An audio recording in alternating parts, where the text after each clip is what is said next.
What's up, guys? We are on day 24 with the theme of clean. We'll be looking at Luke chapter 5, verse 12, where it says, "While he was in one of the cities, there came a man full of leprosy, and when he saw Jesus, he fell on his face and begged him, 'Lord, if you will, you can make me clean.'" In Christ's time, leprosy was a vicious condition with no known cure. It caused limbs as well as scale-like wounds to grow all over a person's body and can lead to the complete deterioration of the skin and twisting of the bones, ultimately deforming its victims. Fingers, toes, ears, and noses would rot away and fall apart, make it difficult for a person to breathe, and more likely for them to go blind, as well as making it impossible to do the daily work required to survive. Those suspected of contracting the disease had to show themselves to the priests, who would evaluate their condition, diagnosing them as clean or unclean, and unclean meant you were counted as good as dead and banished from the city to keep the disease from spreading. Lepers were forced to live in tents or caves in designated colonies in the wilderness, wore bells in order to alert people to their presence, and were required to yell, "Unclean, unclean," should anyone accidentally come within the legal range. Having been ripped from their homes, families, friends, and all other comforts in life, the only hope of relief for them was death. Enter Jesus. Now of the preaching healer had been spreading from town to town to leper colony. Luke says there was a man full of leprosy who approached Jesus, which means 1, he'd had the disease for a long time. 2, he'd been living in physical and emotional hell. And 3, somehow there remained in him a modicum of hope enough to violate the law and throw himself at the feet of Jesus. Perhaps prior to getting sick, he studied the Torah and knew its prophecies about the coming Messiah, such as Isaiah chapter 61 verse 1. "The Lord has anointed me to bring good news to the poor.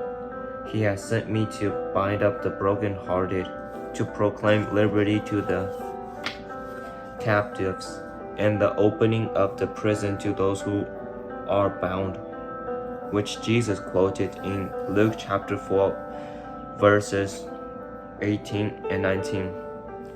But perhaps his understanding of the prophecies had changed since he'd been a captive in his own body. Healthy Jews were longing for the Messiah to bring relief from the Roman occupation and heavy taxation. They assumed that liberty for captives meant freedom from the Roman Empire. But despite living in a conquered land, they still got to go home after work, eat at their own table, and watch their children grow up.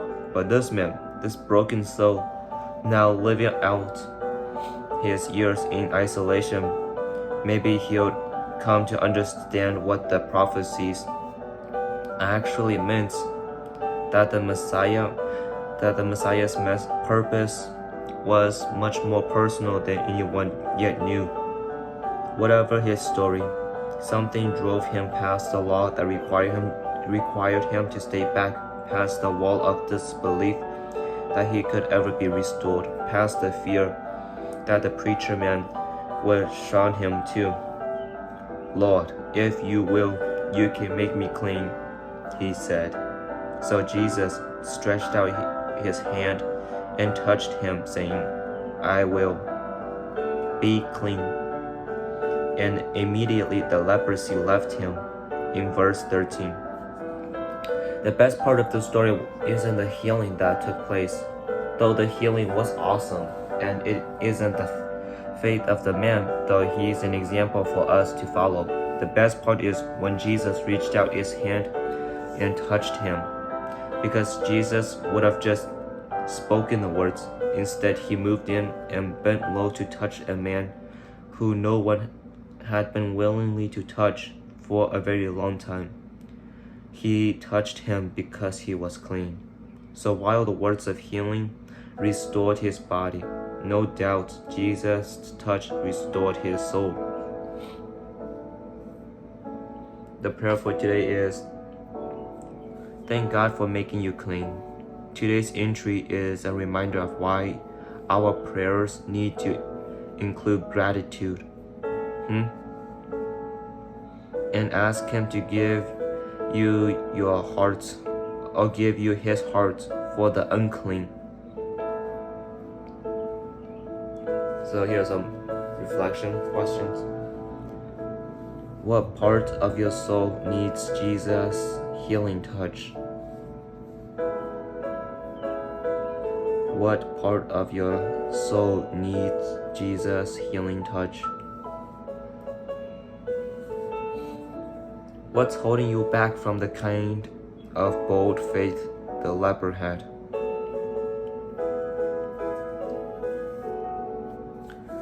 What is holding you back from the kind of bold faith the leper had? How can you connect with people in your life who aren't part of the in crowd as Jesus did?